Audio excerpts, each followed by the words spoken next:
का मसला होता है ये इसका इशू है सर। जी डबल मरवाए सारी जी दौरान है ये मैं तो यही सजेस्ट करूंगा वापस आ रहा है, इस पैसे नहीं गुजर सकते। जी जी बिल्कुल। सर मैं शाह अफलाम दादा साहब के साथ आता हूँ, डॉक्टर उन्होंने कहा था इसका इंतजामिया ने जब साबुक बुनियाद में होने वाले बुनियाद में लाइन में दे रहा है, वही बात सर भी कह रहे हैं। खैर वो तो सर आप बेहतर हमारे आने के बाद ये पहाड़ आए और बहुत बड़े पहाड़ है सर। अल्लाह के फजल से बचे तो क्राउड क्रॉस तो किसी वक्त अभी सर बेहतरी यही है मंदा साहब के 10 मीटिंग में से नहीं थोड़ी और बारिश आ जाए। ठीक है सर।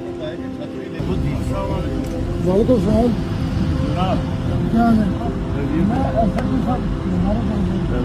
मैं सच साहब की मैं डीसी ने कहा बैठा हूँ मैडम आप बताएंगे अब बहुत टाइम बाद मिलेगा इस्लाम क्लब में मिले क्या हाल है?